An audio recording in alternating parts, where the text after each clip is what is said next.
La revue de presse de Natacha Polony. Bonjour Natacha. Bonjour Thomas, bonjour Julie, bonjour à tous. Ce matin, une de vos journaux, on sent que certains hésitent entre fascination et scepticisme devant la constitution d'un nouvel empire. Le Monde, Télécom, Patrick Drahi poursuit sa conquête à crédit. Les Échos, le pari que fait Drahi, de Drahi un géant des télécoms. Et puis, le Figaro analyse la stratégie de l'autre empereur. En Syrie, Poutine se pose en rempart contre Daesh. Pendant ce temps, les collectivités locales cherchent de l'argent. Libération au bord de la crise de mer.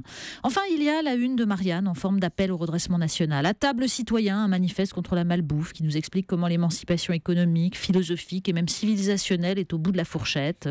Comment chacun de nos achats alimentaires est une façon de voter pour la vie ou pour la mort des paysans, pour les profits de la grande distribution, pour la préservation de la planète et des savoir-faire humains. Mais je vous en parlerai pas, parce qu'à Europe 1, on ne pratique pas le conflit d'intérêts. D'accord. Parce que vous travaillez aussi à Marianne. Non. Parce que votre mari mon mari travaille. qui est signé Voilà. Comme ça, les choses sont claires. Perico Légas. On commence donc avec Nicolas Sarkozy qui revient dans le Parisien ce matin. Eh bien oui, Nicolas Sarkozy. Alors il est tellement de fois revenu qu'on ne se souvient plus qu'il fut parti un jour. Il a tellement de fois changé qu'on se demande s'il a un jour été autre chose qu'un changement. Nicolas Sarkozy donc est en une du Parisien et la citation qui s'affiche au-dessus de la photo de l'ancien président, souriant, débonnaire face au lecteur du quotidien, résume le message. Alors sagesse, réflexion, maturité. J'ai beaucoup appris de la défaite.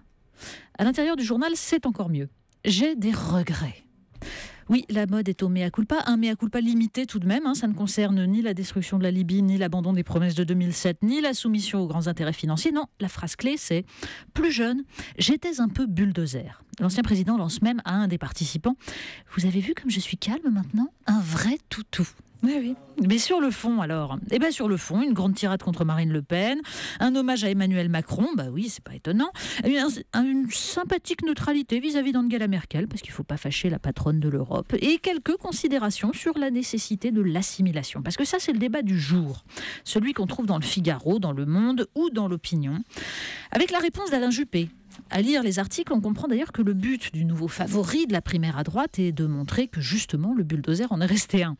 Alors lui, il est calme, il est posé. Alain Juppé n'est pas pour l'assimilation, mais pour l'intégration. Il est pour les contrôles aux frontières, mais dans certaines situations exceptionnelles. Il est pour la lutte contre la fraude à l'asile, mais sans excès. Quand la recherche d'équilibre confine à l'équilibrisme. L'autre sujet du jour, c'est l'école. On en parlait avec Najat Vallaud-Belkacem à l'instant. Mais oui, parce que les éditorialistes, ils ont écouté Europe 1 hier et donc ils réagissent. Certes, reconnaît Sébastien Lacroix dans l'Union, il est louable de faire en sorte que l'élève ne s'ennuie pas à l'école ou qu'il ne se sente pas traumatisé par une mauvaise note, mais de là à interdire le zéro, on confine au ridicule.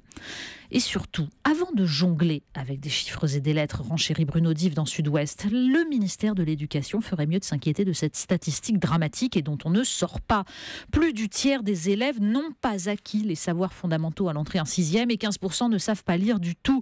Comment peut-on accepter cela ? Bon, pourtant, à lire les réflexions des professeurs dans le Figaro sur cette fameuse nouvelle notation sur 5 qu'a commenté la ministre à l'instant, on comprend que même eux ne comprennent rien. Et qu'en fait, c'est sans doute le but, parce que cette notation, comme l'a précisé Najat Vallaud-Belkacem, est celle des compétences, auxquelles les parents d'ailleurs ne comprennent rien non plus, mais qui ne traumatisent pas, parce que ça, c'est l'avantage des compétences, tout le monde est compétent. Parce que, en fait, la logique à terme, c'est de supprimer les notes dans les disciplines et de ne juger que les compétences, mais qu'on ne l'assume pas encore. Alors si vous voulez débroussailler tout ça, si vous voulez décrypter les enjeux de la réforme du collège, il y a les articles de Jean-Paul Briguelli sur le site du Point. Il explique pourquoi la logique de l'interdisciplinarité et plus largement celle des compétences sont beaucoup moins sympathiques qu'il n'y paraît.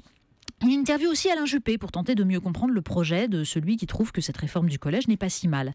Bon, là non plus, ça ne fâchera personne. Seulement les parents qui verront leurs enfants s'enfoncer un petit peu plus. Et après l'école, on cherche du travail. Oui, et Marianne consacre un reportage à un homme formidable qui a décidé de lutter contre la fatalité. Saïd Amouche est chasseur de tête, mais dans son cabinet de recrutement, on s'occupe de ces jeunes gens diplômés, motivés, mais un peu trop basanés, un peu trop banlieusards pour trouver du travail.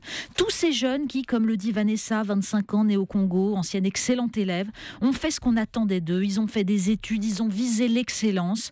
Aucun d'eux ne crache sur la France, ils remercient au contraire. Non, la France n'est ni raciste ni islamophobe, explique Samy, ingénieur de père tunisien. Mais Saïd Amouche, lui, craint l'usure, le moment où, à force de ne pas trouver du travail, ils s'enfonceront dans une logique de victimisation.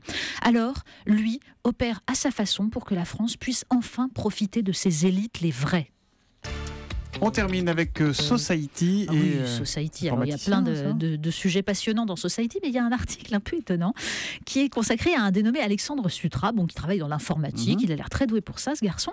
Et il est en apparence normal, mais il a une passion. Le Vélociraptor, vous savez, le dinosaure vedette de Jurassic Park. Et alors son bonheur à Alexandre Sutra, c'est de se mettre dans la peau du Vélociraptor. Pas en se déguisant, mais en adoptant les postures de l'animal. Ça change complètement mon rapport à l'environnement, dit-il. Et il paraît que cette attitude du chasseur, du vrai, fait de l'effet sur les femelles. Même les chats se mettent en position de soumission. Au fait, comme les raptors chassent en meute, eh bien, ils cherchent des petits camarades de jeu, Alexandre.